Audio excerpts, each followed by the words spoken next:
జగన్పై AP CM Chandrababu తీవ్ర ఆగ్రహం వ్యక్తం చేశారు. కిల్లర్ పార్టీతో టీడీపీ నేతలు అందరూ జాగ్రత్తగా ఉండాలని దిశానిర్దేశం చేశారు. కిల్లర్ పార్టీ ఆలోచన విధానాన్ని ఎప్పటికప్పుడు అధ్యయనం చేసి కౌంటర్ ఇవ్వాలని పిలుపునిచ్చారు. జగన్ అండ్ కో రోడ్ల మీదకు వస్తారని, రెచ్చగొడతారని, రప్పారప్పా అంటారని, ప్రజలను ఇబ్బందులు పెడతారని, చర్యలు తీసుకుంటే రాజకీయం అంటారని ఎద్దేవా చేశారు. శిక్షణా తరగతులకు వచ్చిన క్లస్టర్ ఇన్ఛార్జీలతో కాఫీ కబుర్లు కార్యక్రమాన్ని నిర్వహించారు. ప్రముఖ సంస్థ ఎకనామిక్ టైమ్స్ ప్రకటించిన business reformer of the year అవార్డును ఏపీ సీఎం చంద్రబాబు శనివారం అందుకోనున్నారు.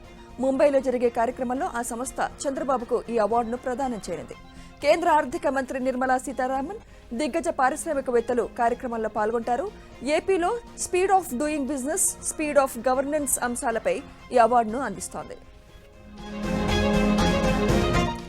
ఏపీలో పంచాయతీరాజ్ వ్యవస్థ నూతన దిశగా ముందుకు వెళ్తోందని డిప్యూటీ సీఎం పవన్ కళ్యాణ్ అన్నారు. జాతీయ పంచాయతీరాజ్ దినోత్సవం సందర్భంగా సోషల్ మీడియా ఎక్స్ వేదికగా డిప్యూటీ సీఎం స్పందించారు. గ్రామ స్వరాజ్యం దిశగా ఏపీ వేగంగా అడుగులు వేస్తోందని, స్వయం ప్రతిపత్తితో ముందుకు సాగుతోందన్నారు. గ్రామ సభలకు పూర్వ వైభవం వచ్చిందని తెలిపారు. సింగపూర్లో ఏపీ మంత్రుల బృందం శిక్షణ కార్యక్రమం 4వ రోజుకు చేరింది. సింగపూర్ ప్రభుత్వం ఆధునిక ప్రజాస్వామ్యంలో అవలంబిస్తోన్న అభివృద్ధి, పారిశ్రామిక, సాంకేతిక, పర్యావరణ అనుకూల విధానాలను మంత్రులు అధ్యయనం చేస్తున్నారు.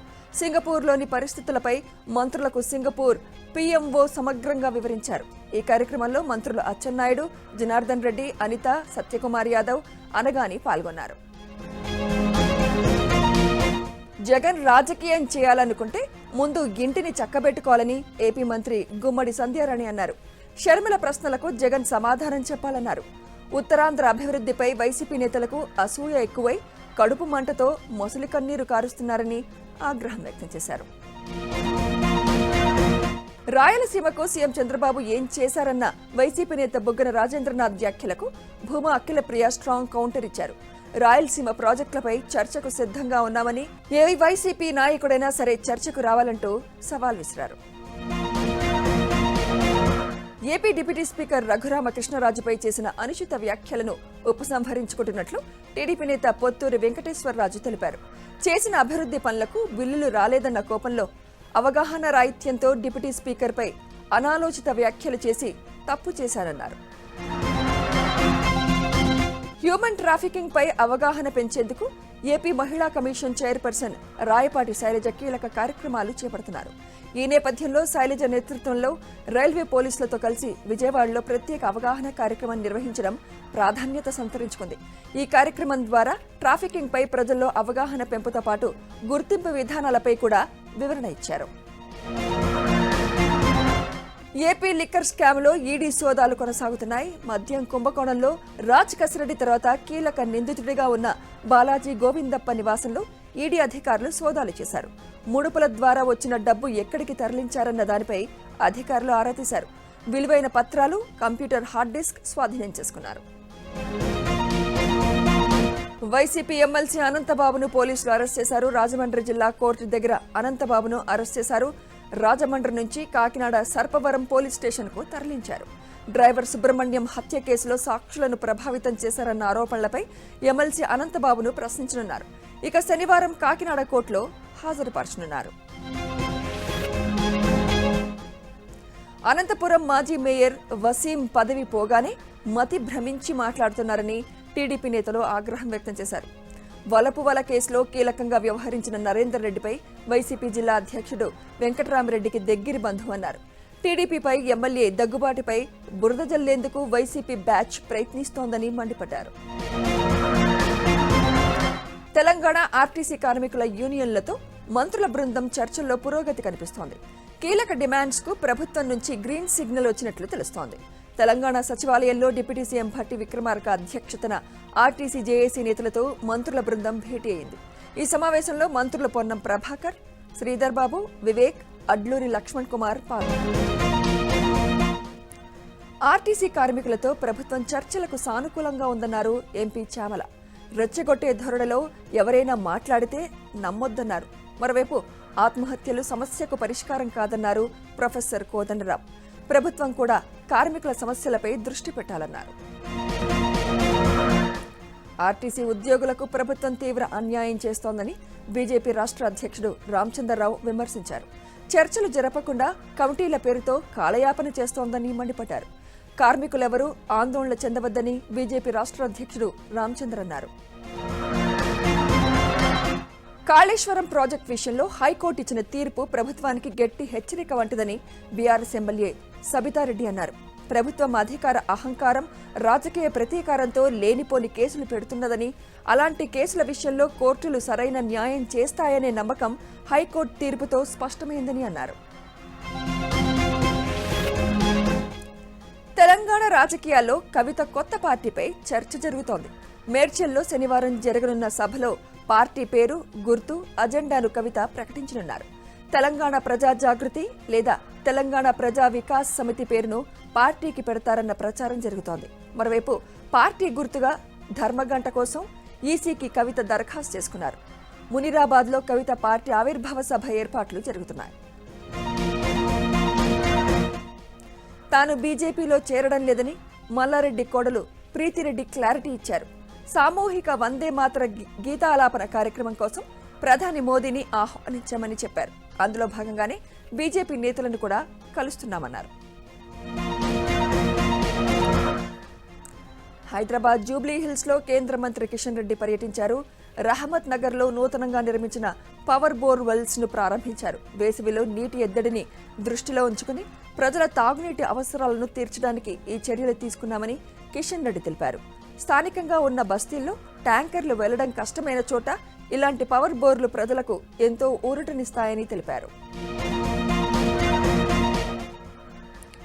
ప్రకాశం జిల్లా బల్లికురవలో పీఎం సూర్యఘర్ పథకాన్ని విద్యుత్ శాఖ మంత్రి గొట్టిపాటి రవికుమార్ ప్రారంభించారు. ఎస్సీ కాలనీలో నిర్వహించిన కార్యక్రమంలో సోలార్ విద్యుత్ వినియోగంపై ప్రజలకు అవగాహన కల్పించారు. అనంతరం ముక్తేశ్వరం, చెన్నుపల్లి గ్రామాల్లో జిల్లా పరిషత్ పాఠశాలలకు చెందిన 120 మంది విద్యార్థులకు ఉచిత సైకిళ్లు మంత్రి అందజేశారు. నెల్లూరు జిల్లా కృష్ణపట్నంలో అతి పురాతన సిద్ధేశ్వర స్వామి ఆలయాన్ని మంత్రి ఆనం రామనారాయణ రెడ్డి, ఎమ్మెల్యే సోమిరెడ్డి చంద్రమోహన్ రెడ్డి సందర్శించారు. ప్రాచీన పద్ధతులతో చేపట్టబోయే ఆలయ పునఃనిర్మాణ పనులకి శంకుస్థాపన చేశారు. ఏపీలో 706 పురాతన ఆలయాల పునఃనిర్మాణానికి 800 కోట్లకు పైగా నిధులు కేటాయించామని ఆనం తెలిపారు. నంద్యాల మున్సిపల్ కార్యాలయంలో తాగునీటి ఎద్దడిపై మంత్రి ఫరూక్, కలెక్టర్ రాజకుమారి ఉన్నత స్థాయి సమీక్ష నిర్వహించారు. నియోజకవర్గ అభివృద్ధి కోసం ప్రభుత్వం విజన్ యాక్షన్ ప్లాన్ ను సిద్ధం చేసిందని మంత్రి ఫరూక్ వెల్లడించారు. సాగునీటి ప్రాజెక్టుల పూర్తితో పాటు విద్య, వైద్యం, రవాణా రంగాల్లో మౌలిక సదుపాయాల కల్పనే లక్ష్యంగా అడుగులు వేస్తున్నామని స్పష్టం చేశారు.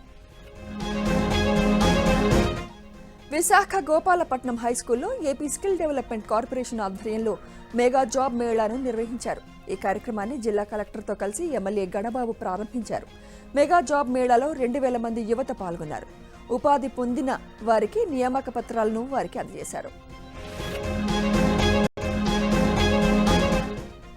పార్వతీపురం, మన్యం జిల్లా సీతంపేట ఏజెన్సీలో గిరిపుత్రులకు అన్నా క్యాంటీన్ సేవలు అందుబాటులోకి వచ్చాయి. సీతంపేటలో నూతనంగా ఏర్పాటు చేసిన అన్నా క్యాంటీన్ను జిల్లా కలెక్టర్ ప్రభాకర్ రెడ్డితో కలిసి ఎమ్మెల్యే నిమ్మక్క జయకృష్ణ ప్రారంభించారు.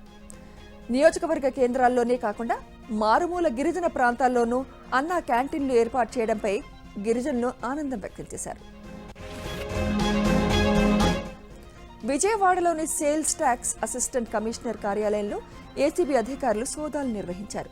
ఆదాయానికి మించిన ఆస్తులున్నాయన్న అభియోగాలతో ఆఫీస్ సబార్డినేట్ కొండపల్లి శ్రీనివాసరావుపై ఏసీబీ కేసు నమోదైంది. దీంతో శ్రీనివాసరావు కార్యాలయంతో పాటు ఆయన ఇళ్లలోనూ తనిఖీలు నిర్వహించారు. అలాగే శ్రీనివాసరావు తమ్ముళ్ల ఇళ్లలో కూడా ఏకకాలంలో ఏసీబీ అధికారులు సోదాలు నిర్వహించారు.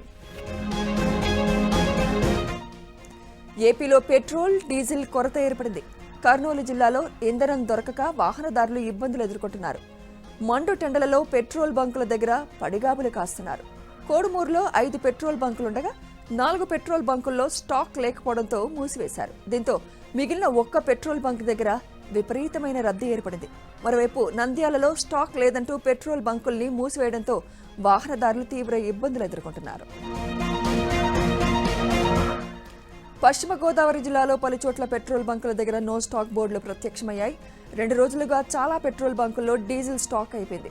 ఇప్పటికే జిల్లాలోని నర్సాపురం ప్రాంతాల్లోని బంకుల్లో స్టాక్ నిండుకుంది. ఒక్కసారిగా డీజిల్ కొరత తలెత్తడంతో ఆ ప్రభావం ఆటో, అక్వా రైతులు, వరి కోత మిషన్లపై పడింది. 2 రోజులుగా డీజిల్ లేకపోవడంతో చాలా మంది ఆటో డ్రైవర్లు ఉపాధికి దూరమయ్యారు. మహబూబాబాద్ జిల్లాలో వంట గ్యాస్ కోసం తిప్పలు తప్పడం లేదు. జిల్లాలో ఎల్పీజీ సిలిండర్ల కొరతతో ప్రజలు తీవ్ర ఇబ్బందులు పడుతున్నారు. నరసింహులపేట మండల కేంద్రంలో గ్యాస్ ఏజెన్సీ దగ్గర ప్రజలు బారులు తీరారు. పోలీస్ పహారా మధ్య బుక్ చేసుకున్న వారికి గ్యాస్ సిలిండర్లను పంపిణీ చేస్తున్నారు. ప్రభుత్వం స్పందించి ఎల్పీజీ సిలిండర్ల కొరత లేకుండా చూడాలని ప్రజలు కోరుతున్నారు.